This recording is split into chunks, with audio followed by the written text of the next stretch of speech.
Dear audience, if you go through the history and data, you will find that every democratic country gives the right to freedom of speech and expression to its citizens. In some countries it is restricted, while in some countries it is absolute. As for America, which is the most developed country of the world, here freedom of speech and expression is highest.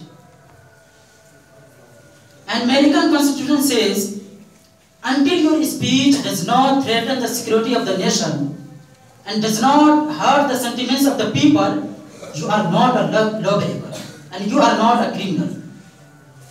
As for Germany, here is also a right to freedom of speech and expression.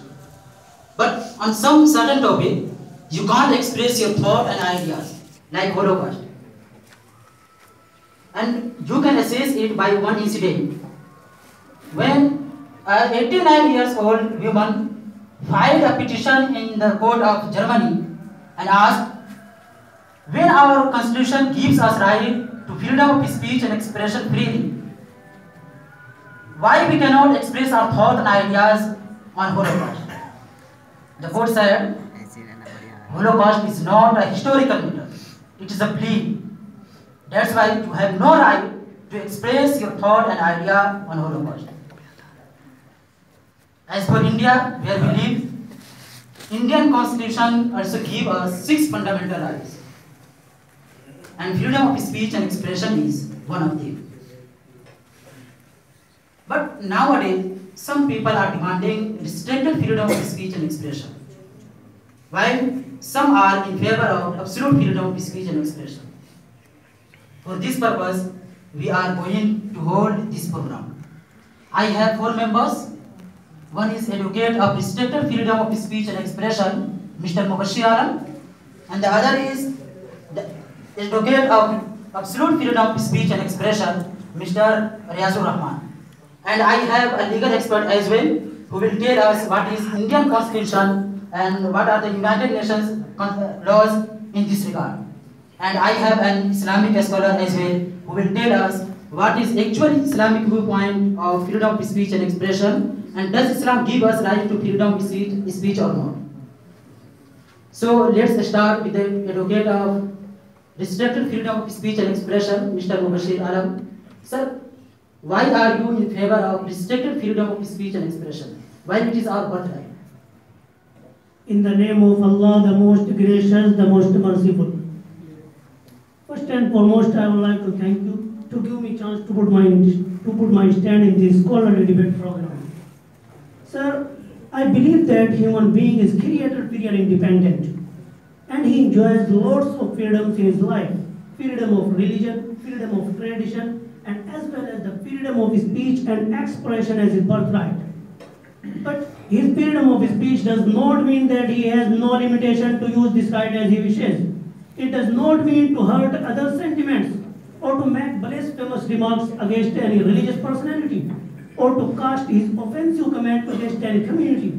Sir, if a man is permitted to enjoy his freedom of speech without any restriction, then there will be countless troubles and innumerable tensions in the well-knitted community living together with love and harmony.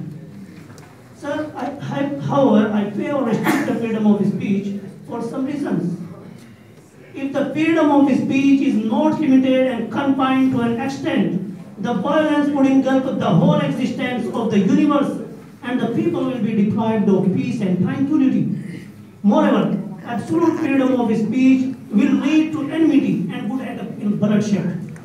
Absolute freedom of speech will erase the brotherhood and unity from the harmonious communities and will not let them prosper and flourish.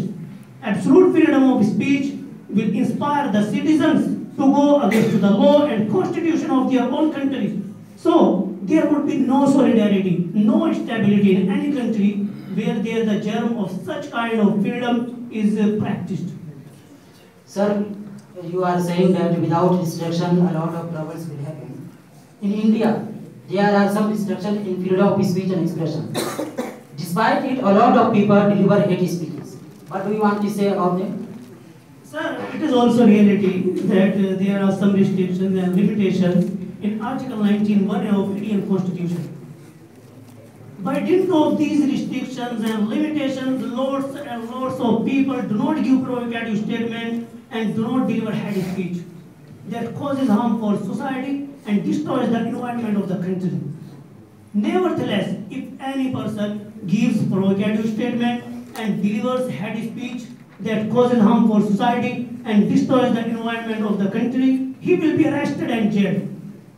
Sir, due to this article, a lot of people are in jail yet, and this article prevents a lot of people to speak hateful words and sentences like this. Thank you, sir. Now I turn to advocate of absolute freedom of speech and expression, Mr. Riazur Rahman. Sir, the advocate of restricted freedom of speech and expression counted a lot of troubles and difficulties. Why are you in favor of absolute freedom of speech and expression? Thank you, sir. You gave me a chance to put my stand on hot and heavy debate of freedom of speech and expression in this public forum. I am of the opinion that freedom of speech and expression must be absolute. I support absolute freedom of speech and expression for some reasons. Number one, we were born free and we enjoy absolute freedom in our dietary matters, as everybody is free to eat whatever they want. And in our dressing affairs, we are quite independent to wear what we desire and so on. Then why we should not enjoy absolute freedom of speech and expression and speak our heart freely without any restrictions? Number two, it should be up to us to decide what to speak and what not to speak. And who are others to restrict us and decide for us what to speak? It's just a sign of slavery.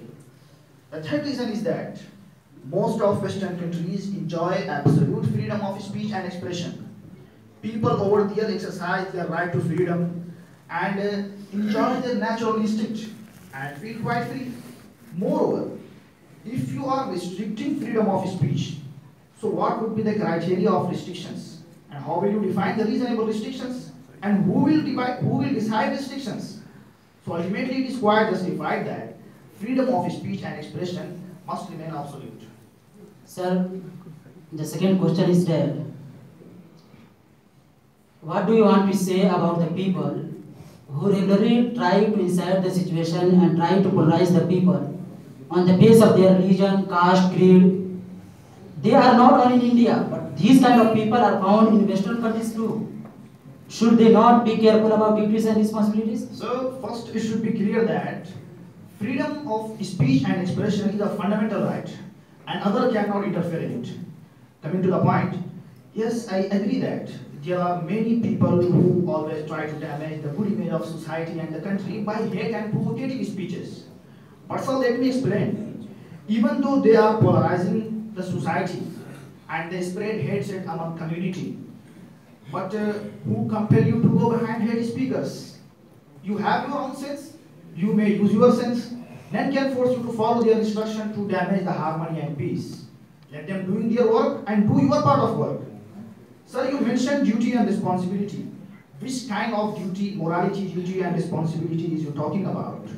They are the people who have already broken the fence of humanity. Expecting them about duty and responsibility is useless. Thank you, sir. Now I want to listen to our legal expert, Mr. Shahid Ayaz. Sir, what is your opinion in this regard, and what is Indian Constitution regarding freedom of speech and expression? Thank you, sir. Thank you, sir. Thank you, sir, for giving me a chance to share some ideas regarding it. As far as the freedom of speech and expression is concerned, being a law expert, I want to share some ideas regarding it. Two types of freedom of speech and expression are mostly found in a democratic country: absolute freedom and restricted freedom.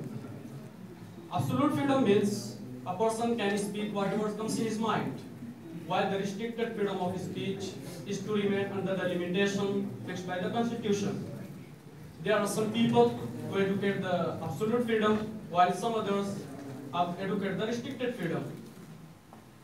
United Nations, even though educate the absolute freedom, but it has mentioned duty and responsibility. It says that the only purpose for which power can rightfully exercise over any member of a civilized community against his will is to prevent harm to others.